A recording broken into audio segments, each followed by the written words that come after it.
And we back with another one, man. Got to check out this video. XXXTentacion, killer, spoke out. This guy was one of the dudes. I mean, he was telling since like the first day. I mean, cut big deal. Like he got a great deal. I think he only had to do like 3 to 5 years or something like that. They say he out, man, been talking. Let's see what he had to say, man. Let's get right into the video. I see grabbing the bag, shots are fired. Who shoots the shots that are fired? Michael Boatwright. Robert Allen, one of the 4 men convicted. Damn, Michael Boatwright, he snitched like that? Wow, bro. Man told on everybody. In the 2018 murder of XXXTentacion, was released from prison in October 2023 after taking a plea deal and testifying against his co-defendants. Before and during his release, he gave police, prosecutors, and a jury the most complete account anyone from inside that Dodge journey has ever provided. Here's what Robert Allen said and what it cost everyone involved.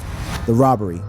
On June 18, 2018, Yasse Dwayne Ricardo Onfroy, the rapper known as XXXTentacion, withdrew approximately $50,000 in cash from a Bank of America branch in South Florida. He put the money in a Louis Vuitton bag. Then he drove to Riva Motorsports, a motorcycle and watercraft dealership in Deerfield Beach, Florida. His step-uncle, Leonard Kerr, was in the passenger seat of his black BMW i8. Onfroy was 20 years old. He was looking at motorcycles. He did not come back. Earlier that year, Onfroy had been making headlines both for his music and for the legal proceedings that surrounded him. His debut album had just dropped. His fan base was following his every move online. He was the kind of person whose car model you could identify from.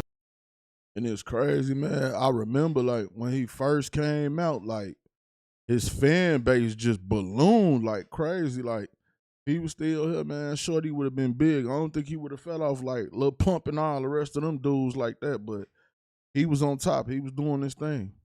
From an Instagram post whose daily movements were public enough that a man at a probation office months earlier had recognized him and filed the memory away for later. At that same time, 4 men from Fort Lauderdale were in a rented black Dodge Journey SUV. They had been driving around South Florida with guns, masks, and a plan to rob whoever they could find. The 4 were Dedrick Devonshea Williams, Michael Sherrill Boatwright, Trayvon DeMarcus Newsom, and Robert Allen IV. Williams was 22, Boatwright was 22, Allen was 22, Newsom was the youngest, 20, the same age as the man they were about to kill. Williams was the one they called Chucky. He had prior arrests for grand theft auto, burglary, assault, and cocaine possession. He was on probation at the time.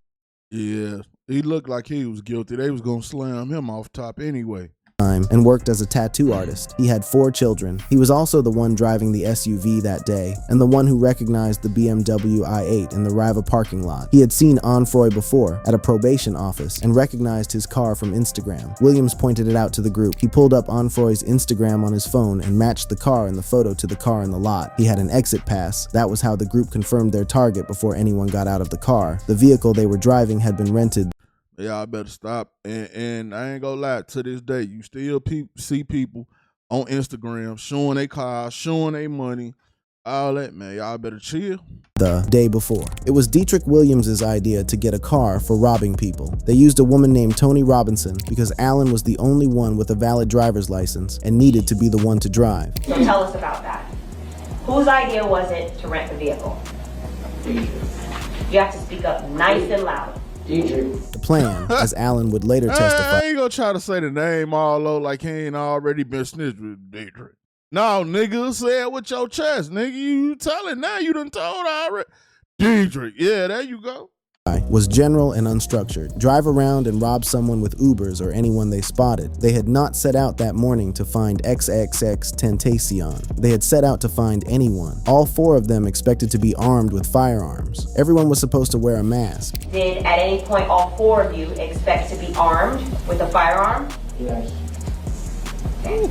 And what was the purpose of having a mask or masks plural. Allen had a Springfield .40 caliber handgun. Newsom had a Smith & Wesson .38 revolver. Williams had his own .38 revolver, one with a distinctive hammer, bow, and trigger. Boatwright had a .22 caliber short-barreled rifle. When the Dodge Journey pulled up on Dixie Highway and Williams spotted the BMW, the decision to rob Onfroy was not stated out loud. It didn't need to be. Williams told Allen and Newsom to go inside and confirm the identity. Boatwright and Newsom told Allen to go in with Williams to hear it from him directly. Allen went in. He walked past Onfroy, who was inside browsing with Kerr. Allen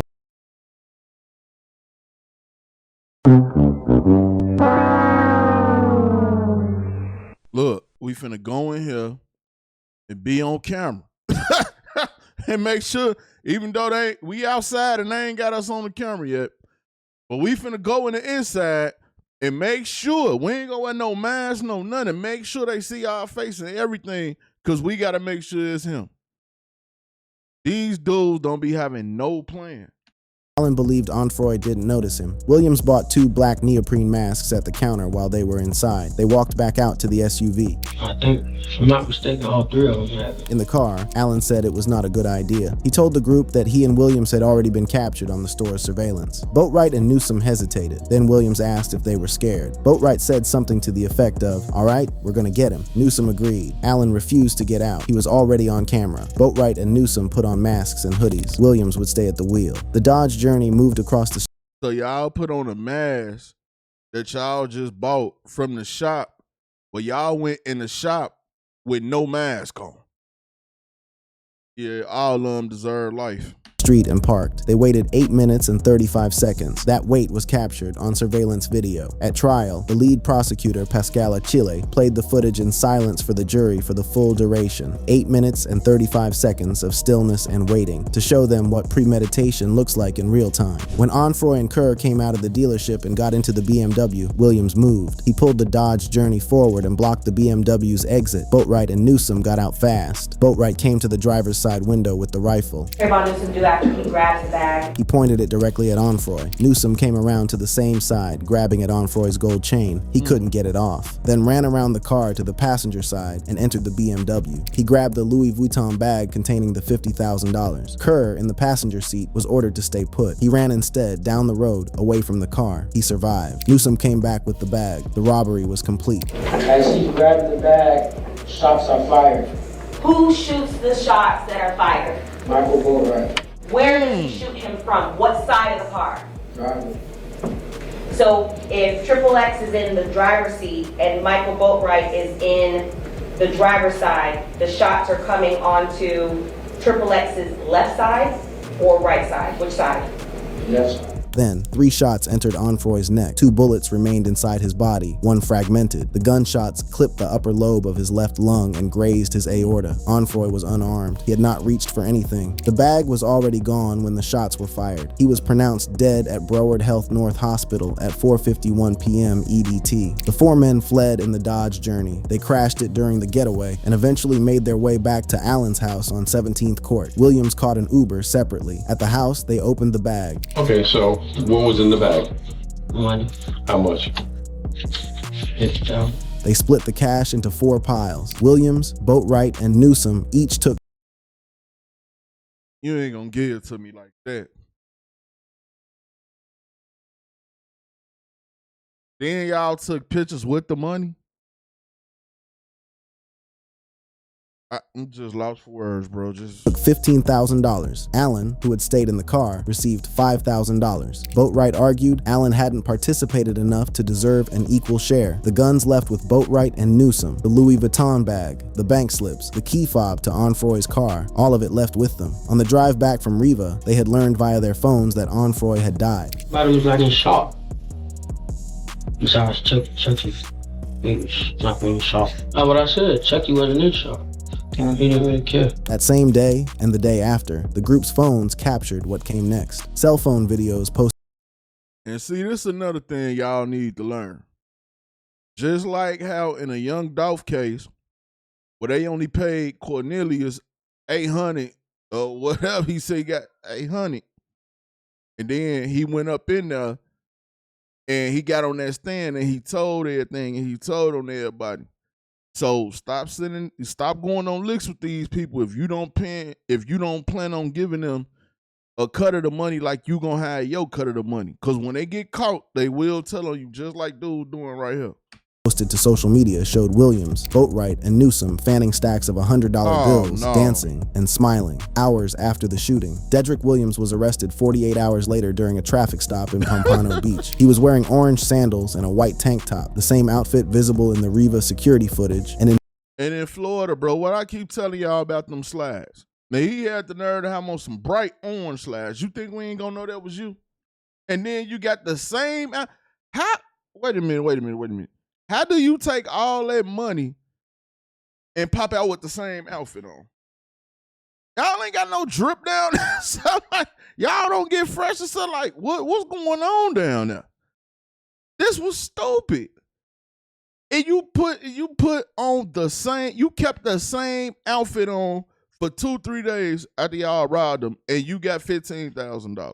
Boy, you an idiot. In his own Instagram post from the day, he had not changed his clothes. He had not taken down his posts. Boatwright was arrested July 5th on separate drug charges. The murder warrant was served to him in jail 5 days later on July 10th. Allen was arrested in Georgia on July 26th, more than a month after the crime. He had traveled there with Boatwright before the two split off in separate directions. Trayvon Newsom turned himself in at his attorney's office on August 7th. He was the last of the four to be taken into custody. All four were charged with first-degree premeditated murder and armed robbery with a firearm. They were indicted by a grand jury in July 2018. The case was on camera from the moment Williams walked into the dealership to the moment the SUV disappeared down the road. Detectives had the group buying masks. They had them waiting in the lot. They had the ambush. They had the getaway. What they needed, the inside story of who decided what, who said what, and why a robbery that was already over still ended with a 20-year-old shot dead in his seat, was going to come from someone inside the car. That person was Robert Allen. The testimony.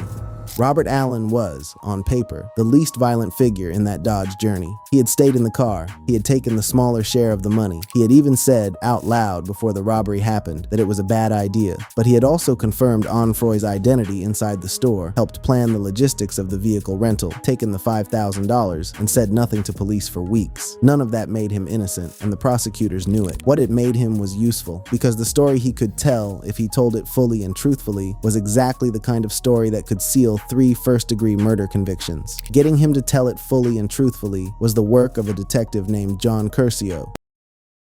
So he got paid the less amount of money, but he also got the less amount of jail time, and he cooked the other 3.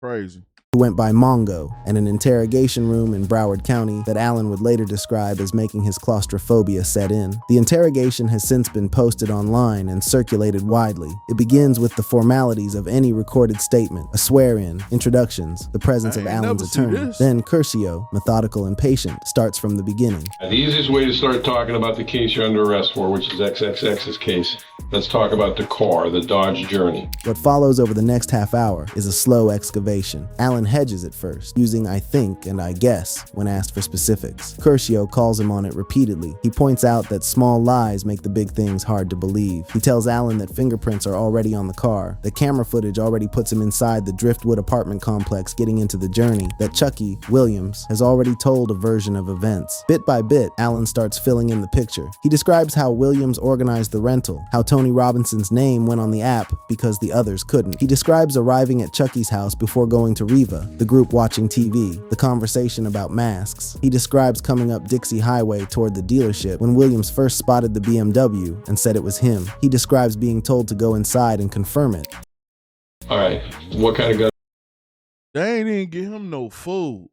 Like, he had no food, no nothing. But in the back of his mind, he had to remember, like, they gave me the least amount of money. Anybody y'all get the least amount of money to is gonna tell everything if y'all get caught. They gonna tell it all. And the Boatwright have? Some like small, real small. Okay, like that, like a rifle or a handgun? Right. He names the weapons. He places Rifle. the guns at Chucky's house. He confirms who had what. He describes the moment in the parking lot when Williams said to rob Onfroy of his jewelry, bracelets, necklaces, rings, and the conversation in the car where he said it was not a good idea and nobody listened. Okay, what happens is when they see him? Chucky cuts him off. He describes the return to his house, the money in stacks of 10,000, the split, the immediate aftermath, driving back from Riva with the reality of what had just happened. Okay, so you guys had to talk about something. It was basically me talking to him. I was just, I'm gonna go to jail for the rest of my life. They're like, you'll be all right. It's not, you're not going. My whole thing is, though, you was the driver. So why you just didn't drive off when you said this a bad idea? FBI, open up! This is crazy, bro. Ain't not gonna happen to you. The interrogation gave investigators the bones of a confession. The plea deal, nearly 4 years later, would require Allen to give them the flesh. On August 12, 2022, Allen pleaded guilty to second-degree murder and armed robbery with a firearm. The first-degree premeditated murder charge, the one carrying mandatory life, was dropped in exchange for his full cooperation and testimony at the trial of Williams, Boatwright, and Newsom. Allen understood the terms clearly. He would get to go home one day. The others would not. The joint trial opened on February 7th, And you know what's so crazy about that? Imagine you had to take that charge with a gun and all that, and you never even put a gun in your hand. But you got to take this plea, and you got to tell them everything they want to know, just so you get the chance to see the light of day again. But you ain't shot nobody. You ain't even touched the guns. Crazy, bro. 2023 in Broward County Circuit Court before Judge Michael A. Usan. Allen took the stand on February 8th and remained there through February 13th, 4 days of testimony. He gave prosecutors the frame that the surveillance footage by itself could not provide. The cameras had shown 2 masked figures near a car. Allen could tell the jury whose faces were behind those masks. He described the planning in the car, the decision to wait, the way Williams had directed the whole operation from the driver's seat. He described Boatwright and Newsom arming themselves, the move to block the BMW, the speed with which Boatwright and Newsom got out. That was the prosecution's framing and opening statements. Allen's testimony was built to confirm it, detail by detail. Boatwright at the driver's side window with the rifle, Newsom going for the chain and then the bag, Newsom returning to the SUV, the bag secured, and then the shots fired without any provocation whatsoever. Allen said directly, as he's grabbing the bag, shots are fired. He named Michael Boatwright as the shooter. He said Boatwright fired 2 or 3 times. He said Onfroy was on the left side of the vehicle. He said the whole confrontation lasted approximately 3 minutes. He testified that on the drive away from Riva, the group learned Onfroy had died. Boatwright turned the music up. Defense attorneys spent days dismantling him. They called him a 12-time felon. They called him a career liar motivated by self-preservation. They accused him of altering his story between the 2018 interrogation and the 2023 trial to match what prosecutors needed. The attorney for Boatwright was particularly aggressive, pressing Allen on every inconsistency, every hedge, every I think and I guess from years earlier. Allen did not collapse. He admitted he wanted a lighter sentence. He admitted he was not a reliable person by any standard measure. But he also said this, well, I definitely would like to get a lighter sentence, yes, but I definitely have remorse. I mean, I sit and look at the stand and see people crying, and I'm trying to do my best to get Onfroy's family and friends and his fans justice. The defense also had to contend with the fact that every specific thing Allen said could be checked against physical evidence, and it matched. DNA extracted from the black neoprene masks purchased inside Riva and used during the robbery matched Dedrick Williams with a statistical probability rarer than 1 in 831 octillion. Boatwright's DNA on a second mask produced odds rarer than 1 in 929 nonillion. These numbers were provided by forensic analyst Nicole Ihnat of the You ain't even have to do no DNA and all that. You see them by the mask out the shop.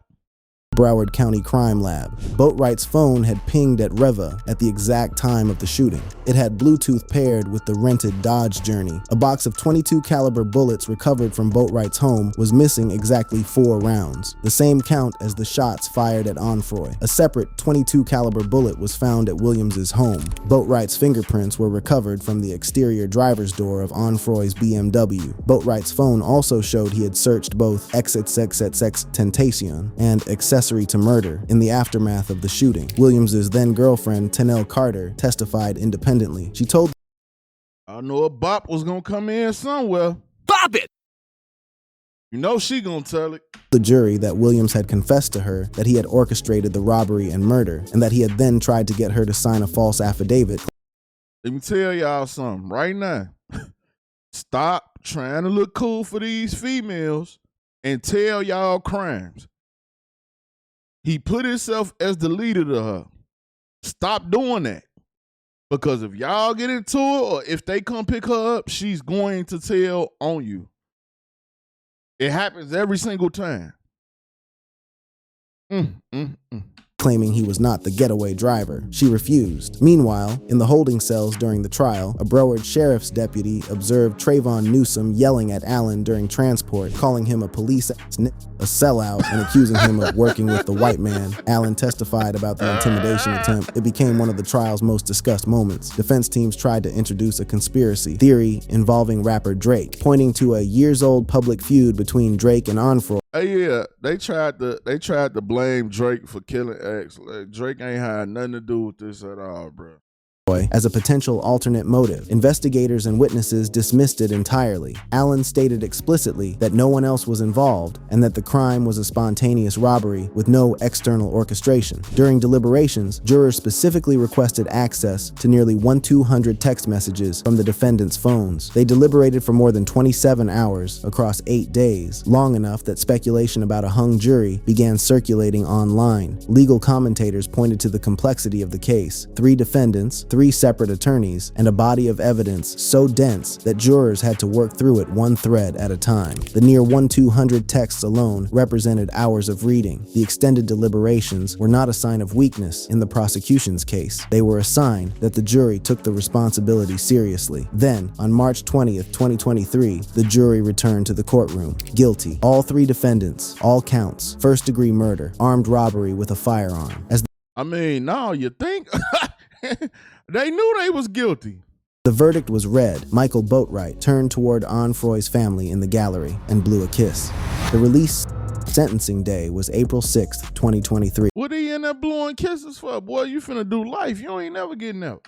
3 men stood before Judge Michael A. Usan and waited to hear the number of years remaining in their lives, a number that turned out, for all 3, to be the same, every single one. For Trayvon Newsome and Dedrick Williams, the sentence was life in prison without the possibility of parole. Mandatory, non-negotiable, handed down with the quiet procedural efficiency of a verdict whose math had already been settled. For Michael Boatwright, the one who had fired the shots, the one who had blew a kiss at the dead man's family, it was heavier still. 2 consecutive life sentences without parole.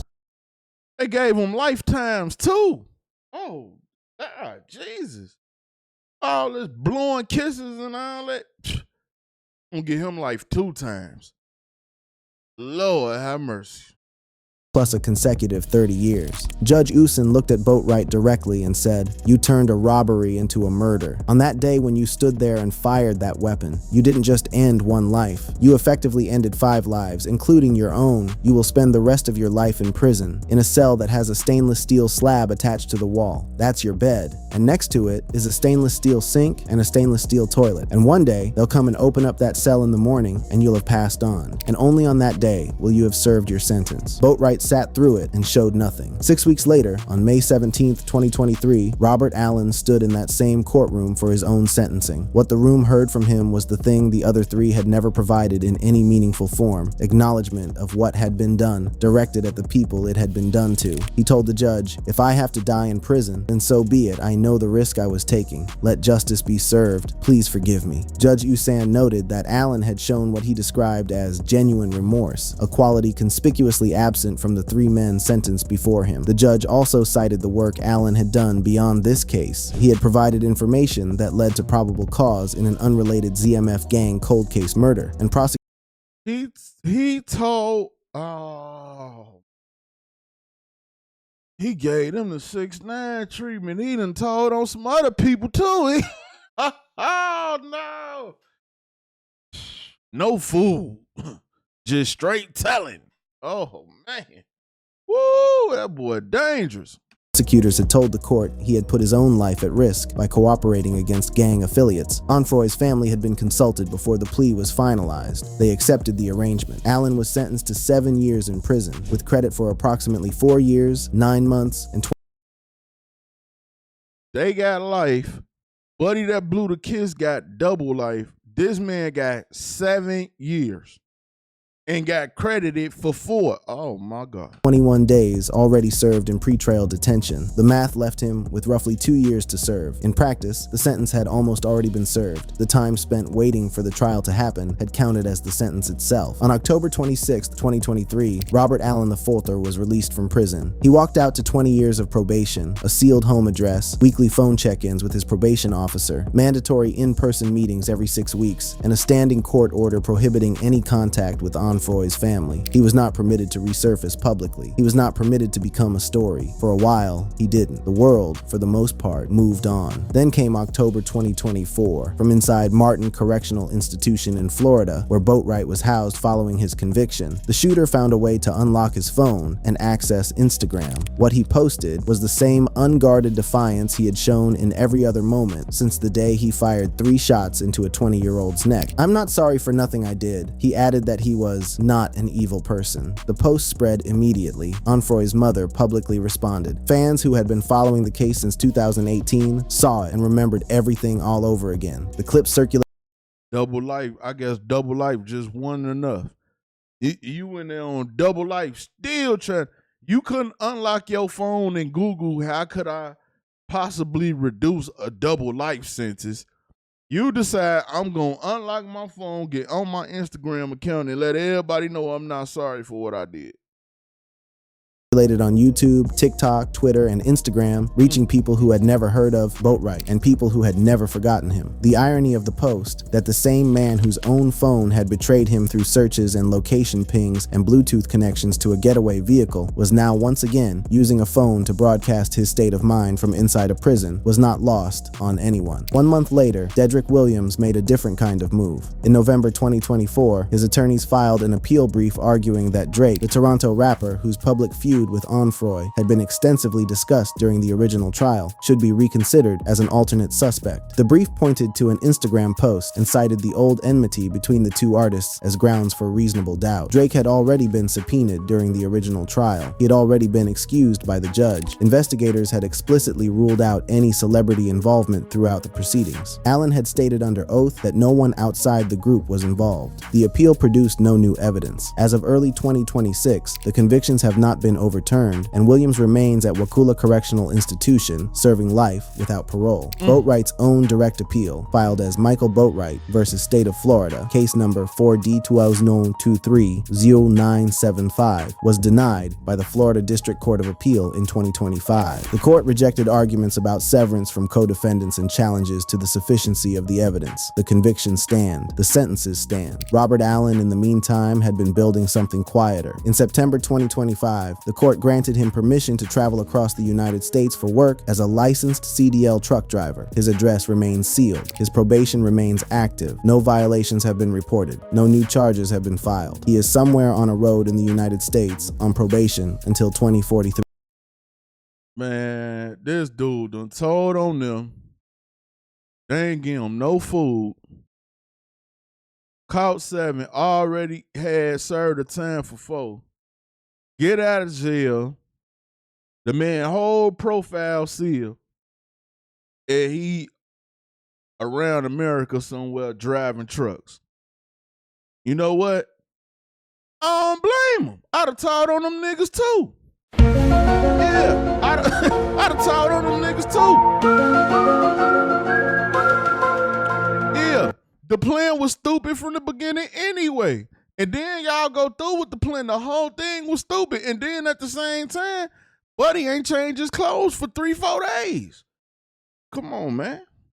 3. Driving. In March 2026, the story went viral again, not because anything new had happened, but because the internet had found it again. Facebook pages, Instagram accounts, Threads posts, and X threads recirculated mugshots and old news clips under headlines reading, XXXTentacion murder, suspect Robert Allen released after 5 years. Many of the posts placed the release in 2025. Some framed it as a brand new development. Allen had in fact been released in October 2023, more than 2 years before the posts began began circulating. The outrage the post generated was real. The timeline was wrong. But the underlying question the viral wave was really asking, the one that doesn't have a clean legal answer, was the same question it has always been. Is what Allen received actually justice? The prosecutorial answer is coherent and documented. Lead prosecutor Pascal Achille said it plainly in closing arguments. Plans hatched in hell do not have angels for witnesses. Co-conspirator testimony comes from co-conspirators. Without Allen, the masks might still be anonymous, the roles might still be disputed, and three men might still be in the kind of legal limbo that erodes cases over time. The deal was the mechanism by which the other three received the sentences they received. The human answer runs differently. Onfroy was 20 years old, shopping for motorcycles, with $50,000 in a bag he had legally withdrawn from his own bank account. Four men recognized his car, confirmed his identity, bought masks in his presence, waited 8 minutes and 35 seconds in a parking lot, blocked his exit, robbed him at gunpoint, and then shot him 3 times after the robbery was already over. One of those 4 men, the one who said it was a bad idea and took the money anyway, is driving a commercial truck somewhere in the United States today. The other 3 will die in cells with stainless steel beds. Robert Allen broke his silence in a police interrogation room. He broke it again on a witness stand. He broke it one final time in a sentencing hearing before a judge who accepted his remorse as Yeah, man. Y'all get in the comments. Let me know what y'all think about all this. Make sure y'all check out the playlist, man. The boy Buddha, I'm out.